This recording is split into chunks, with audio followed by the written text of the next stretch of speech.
이어서 김재현 아티스캐피탈 대표 연결해서 이야기 마저 나눠보도록 하겠습니다. 대표님 안녕하세요. 네, 안녕하십니까. 네, 투자은행 웹부시가 애플에 다음 시총 3조 달러 기업으로 마이크로소프트를 지목했습니다. AI 붐은 곧 마이크로소프트의 3조 달러 클럽 가입을 의미한다고도 했는데요. 가능성이 있다면 시기는 언제로 전망하시나요? 시기를 알 수는 없겠지만 일단 보면은 이제 어제 웹부시에 이어서 오늘 같은 경우는 이제 모건 스탠리까지 이제 마이크로소프트의 올해 총 수익 전망을 높였습니다. 거기다가 투자 등급까지 상향 조정시켰는데 이렇게 보면은 전체적으로 봤을 때 이제 이 챗GPT를 만드는 이제 오픈 AI하고 마이크로소프트가 이제 전략적인 파트너십을 체결했다는 소식이 이렇게 보면 좀 호재로 작용한 거죠. 거기다 더해서 이제 오픈 AI 같은 경우도 아마 알기로 한 100억 달러 정도의 투자를 했다고 지금 보고 있는데 이렇게 되면서는 지금 이제 몰간 스탠리가 마이크로소프트의 이제 프라이스 타깃을 이제 올린 거를 한 주당 415달러 정도 올렸습니다. 이렇게 되면은 주당 415달러라는 얘기는 마이크로소프트가 그 정도 됐을 때가 이 시가총액이 3조 달러가 되는 그 시점인데 그러면 예를 들어서 이제 오늘 종가 기준으로 봤을 때는 오늘이 341달러 27센트이기 때문에 오늘 종가 기준으로 봤을 때는 앞으로 여기서 21.6% 정도가 더 올라가게 되면은 3조 달러를 돌파하는 거고 또 그리고 지난 6월 16일 날 사상 최고치를 이제 찍었을 때 그때 기준으로 봤을 때는 18%만 더 오르게 되면은 3조 달러를 돌파하는 겁니다. 근데 이렇게 되면은 충분히 가능하다는 얘기죠. 그 대신에 뭐냐면 시점은 이게 이제 어떻게 보면은 앞으로 한 달 뒤가 될지 탄력 받아서 20% 30%로 올라가는 거가 만만치 않다는 얘기입니다. 근데 이제 보통 보면은 마이크로소프트가 지난번 1분기 실적 발표를 한 바로 다음 날인 4월 26일부터 시작해서 10주 동안에 엄청난 본격적인 수직 상승하면서 상승세를 이어오고 있다는 얘기입니다. 지금 상승 모멘텀을 연결시키면서 10주 동안 24%를 폭등했습니다. 그러면 지금 같은 경우 이런 페이스가 다시 한번 이어진다고 치면은 앞으로 10주 뒤에 3조 달러를 돌파할 수 있겠지만 그게 이제 만만치 않다는 얘기죠. 그리고 이제 어떻게 보면은 이번 7월 24일 날에 이제 마이크로소프트가 실적 발표를 합니다. 그때 실적 발표를 했을 때 만약에 모든 것들이 좋고 수익과 전망 예상치까지 다 좋았을 때 상승세를 탄다고 시작했을 때는 탄력 받으면서 3조 달러를 돌파할 수 있겠지만 415달러까지 올라갈 가능성이 충분히 있는 거지만 혹시라도 만약에 그렇지 못하고 조금 안 좋은 소식이 발표되게 됐을 때는 그동안 올랐던 것들도 다시 떨어지면서는 어떻게 보면은 좀 조정을 줄 수 있는 그런 단계까지 갈 수 있다는 얘기입니다. 특히 이제 마이크로소프트 같은 경우는 1999년도, 그러니까 12월 1999년도에 사상 최고치를 찍었을 때가 57달러 63센트였었습니다. 그리고 나서 어떻게 보면은 이제 인터넷 버블이 붕괴되면서 2001년도 인터넷 버블이 붕괴되면서는 마이크로소프트 주가가 반토막이 나버렸습니다. 일단 58달러까지 올라갔던 거가 반토막이 넘게 떨어진 다음에 그 다음에 이게 그 전에 가격을 회복하기까지가 2016년 9월 달에 그 가격을 회복했습니다. 그렇다고 치면은 무려 이 회복하는 거가 17년이 걸렸다는 얘기입니다. 그러므로서 마이크로소프트가 그 정도까지 떨어졌다가 17년이 걸렸는데 이후 승승장구하면서는 2016년도 9월 달에 사상 최고치를 돌파한 다음부터 7년 동안에 무려 510%를 폭등했습니다. 한마디로 6배가 올랐다는 얘기죠. 그만큼 엄청나게 올랐는데 지금 마이크로소프트가 어떻게 보면은 6월 16일 사상 최고치를 기록했을 때가 351달러 47센트이기 때문에 오늘 같은 경우 342달러 70 정도로 본다고 치면은 거기서 2% 정도가 떨어지는 상태입니다. 그리고 이제 오늘 같은 경우는 어떻게 보면 소폭 상승으로 끝났기 때문에 상승 모멘텀에 다시 한번 시작될 수 있는 그런 가능성이 있는 거고 마이크로소프트는 이제 올해 46.5%로 올랐고 작년도 11월 4일 날에 마이크로소프트가 밀리면서 떨어졌을 때가 22개월 최저치를 찍었습니다. 그러니까 22개월 최저치를 찍었을 때와 비교했을 때는 65%가 폭등한 거니까 올해 들어서보다 더 많이 올랐다는 얘기죠. 그리고 이제 마이크로소프트가 어떻게 보면은 이제 투자 등급을 얘기했을 때가 전체적으로 이제 애널리스트 레이팅을 봤을 때 마이크로소프트가 이제 바이라는 의견이 한 29개 정도 그리고 이제 홀드가 2개 정도, 그리고 팔아라가 한 하나 정도이기 때문에 어떻게 보면은 전체 레이팅 중에서 90%를 차지하는 거가 사라는 의견입니다.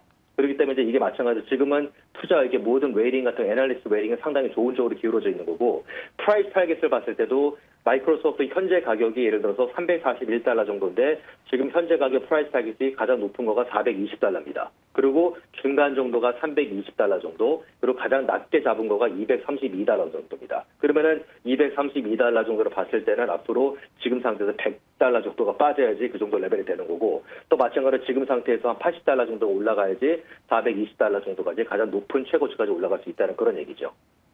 네, 그렇다면 최근 뉴욕 증시에서 눈여겨보고 있는 기업이 있을까요? 기업들의 흐름도 함께 분석해 주시죠.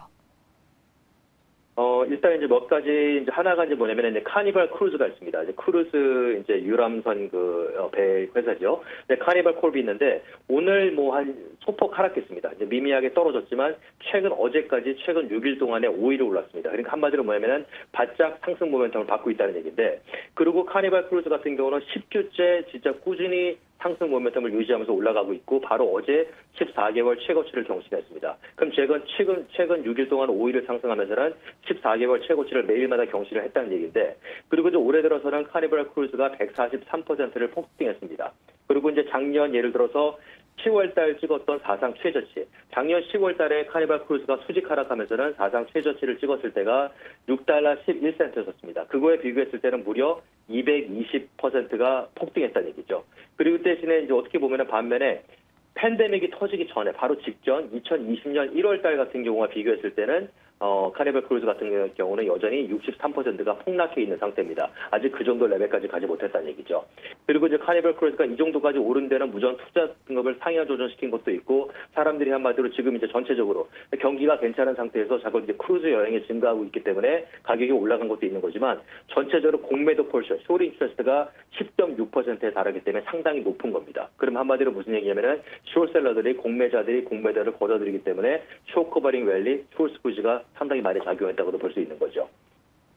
그리고 이제 다른 주식을 봤을 때는 이제 리비안이 있습니다. 리비안 같은 경우는 지금 어떻게 보면은 테슬라가 뭐 폭등을 거듭하고 올해 들어서 뭐 110%가 이제 폭등했을 때 리비안 같은 경우는 거의 오르지도 못하고 계속 지지부진한 상태에 있다가, 오늘 같은 경우 이제 약세의 장에서도 불구하고 오늘 셀러프 모드로 끝난 장에서도 리비안이 5.8% 정도 올랐습니다. 일단 월요일 같은 경우 예상보다 2분기 차량 인도수가 증가했습니다. 예를 들어서 뭐 11,300개 정도 이제 차량 인도한다고 했는데 12,640개 정도가 나왔어요. 이거는 뭐냐면은 전분기 대비했을 때 49%가 증가한 겁니다. 그러면은 상당히 증가했다는 얘기죠. 그리고 이제 어제 같은 경우는 또 이제 아마존 유럽에서 첫 번째 배송용 전기배를 전해받았다고 전하면서 또 강세를 보였습니다. 이렇게 되면은 특히 이제 리비안 같은 경우는 아마존이 한 17% 정도의 지분을 갖고 있습니다. 그러니까 아마존이 투자한 회사 중에 하나라는 얘기죠.